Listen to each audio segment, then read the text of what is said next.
will continue with the next topic, that is hepatic encephalopathy. So what is this hepatic encephalopathy? So hepatic encephalopathy, it may be defined as if there is any disturbance in the central nervous system, that central nervous system because of hepatic insufficiency. So hepatic encephalopathy, it is defined as any disturbance in the central nervous system due to hepatic insufficiency. So hepatic encephalopathy, it is defined as any disturbance in the central nervous system due to hepatic insufficiency. So that is usually about this definition of hepatic encephalopathy. So hepatic encephalopathy, it is any disturbance in the central nervous system that is usually caused by hepatic insufficiency. So what might be the causes? So the causes the first is that it is unknown. So later on it was found that it might be due to any secondary liver diseases, okay, due to any secondary liver diseases such as cirrhosis of liver or hepatitis, liver cancer, portal hypertension.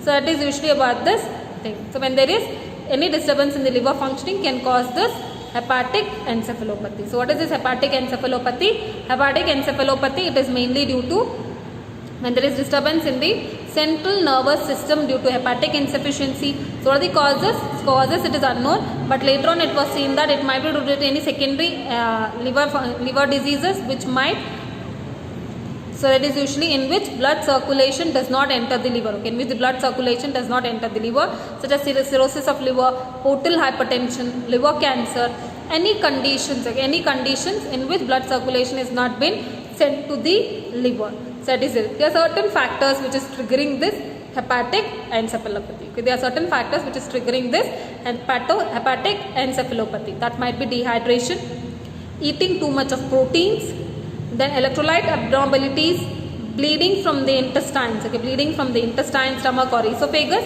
bleeding from the intestine, stomach or esophagus, infections, kidney problem, low oxygen levels in the body, that is use of medication that suppresses the central nervous system.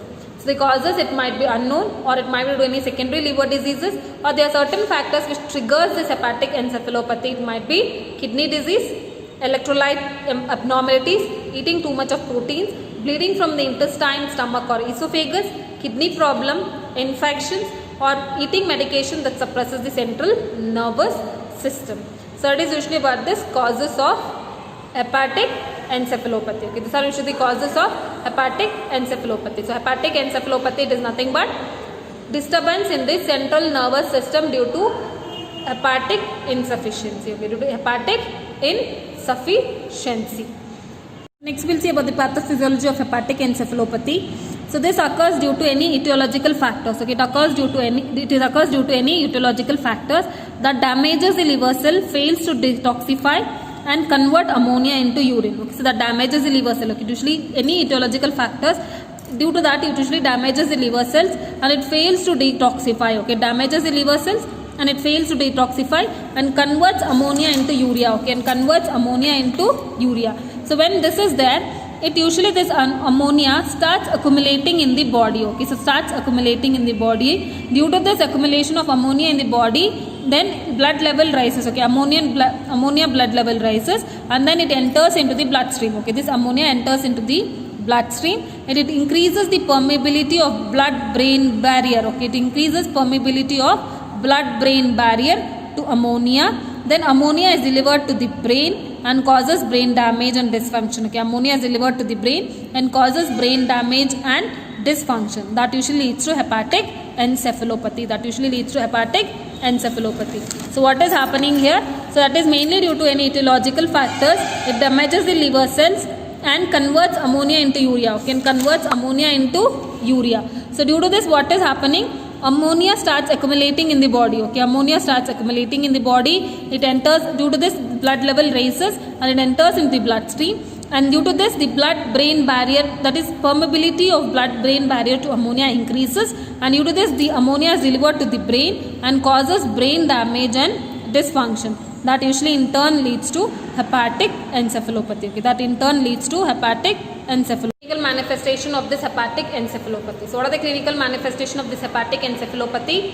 It might be restlessness, insomnia, personality or mood changes. Okay, insomnia, restlessness, personality or mood changes, drowsiness or confusion. Okay, drowsiness or confusion. Then it might be having breath. Okay, that is they'll be having small foul smell in the breath. Okay, halitosis will be there. Okay, so halitosis will be present. And then impaired writing. Okay, they'll not be able to write properly. Movement also will be slowed. Okay, movement also will be slowed.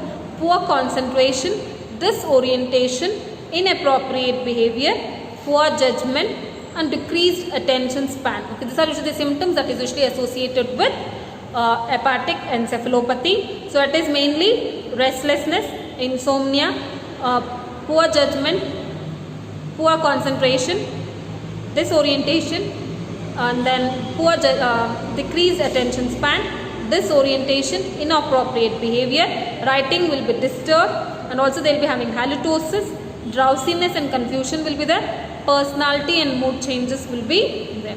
Okay, these are the symptoms which is associated with hepatic encephalopathy. So what is that? Mainly restlessness, insomnia, personality or mood changes, drowsiness or confusion, and then with halitosis, impaired writing, movement also will be slowed, poor judgment, poor concentration, disorientation, inappropriate behavior, and decreased attention span. Okay, this is usually about the clinical symptoms that is usually associated with hepatic encephalopathy. So next is diagnostic evaluation. So diagnostic evaluation, we have to go with blood test, that is blood chemistry will be then, where they will be showing low albumin, high bilirubin. Okay, blood chemistry will be done where it shows low albumin and high bilirubin will be there, and then prothrombin time will be prolonged. Okay, prothrombin time will be prolonged. CT scan of the head, EEG shows abnormality. Okay, CT scan of the head and EEG shows abnormalities. So that is blood chemistry levels where low albumin, high bilirubin will be seen. Then serum ammonia levels will be high, prothrombin level also will be prolonged. CT scan and EEG shows abnormality. So this is about the diagnostic. Blood chemistry, serum ammonia level will be high, prothrombin level will be prolonged, CT scan and EEG will show abnormalities. So next is management. So what is the management that we have to do? So it mainly includes nutritional management and reducing nitrogenous load. Okay, in order reducing nitrogenous load. Okay, so that is, it includes starting we go with nutritional management and reducing the nitrogenous load in the GI tract. So what is done in this? Mainly like if it is usually a medical emergency where hospitalization is required. Okay, hepatic encephalopathy, it is usually a medical emergency where it requires hospitalization. Okay, it requires hospitalization. So mainly we go with lactulose. Okay, we give them lactulose so that remove blood from the intestine. Okay, lactulose may be given to remove blood from the intestine. So this is administered via enema. Okay, it is administered via enema or NG tube. Okay, it is administered via enema or NG tube. So that is lactulose, it is given through enema or NG tube mainly to remove blood from the intestine. So that is usually then in order to go with increased ammonium absorption or ammonium metabolism. Okay, in order to increase ammonium metabolism, we give certain agents. Okay, such as L-ornithine, L-aspirate. Okay, L-ornithine and L-aspirate will be given to the patient to increase ammonium metabolism. Okay, to increase ammonium metabolism. Next, antibiotics will be given in order to decrease bacterial infection, like neomycin and rifaximin will be given. Okay, neomycin and rifaximin will be given. This is mainly given to reduce the bacterial infections. So that is usually done. Antacids should be avoided. Okay, so antacids should be avoided.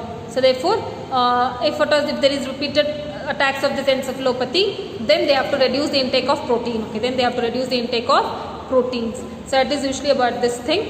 Then in case of if the liver is completely damaged, then we have to go with liver transplantation has to be done. So this is the management of this hepatic encephalopathy. So what is the management? Mainly we go with nutritional correction. Then hospitalization is required. Then we go with giving them lactulose to drain the blood from the GI tract. This is done through enema or NG tube. Then we go with giving them like to increase the ammonium metabolism, we go with L-aspartate and L-ornithine will be given. Antibiotics will be administered like neomycin and rifaximin will be given to reduce bacterial infection, and antacids should be avoided, and also sedatives should also be avoided, and then in case of severe infection, liver transplantation has to be done. So this is about this hepatic encephalopathy. So what is hepatic encephalopathy? Hepatic encephalopathy, it is usually the like where there is disturbance in the central nervous system due to hepatic insufficiency, due to hepatic insufficiency.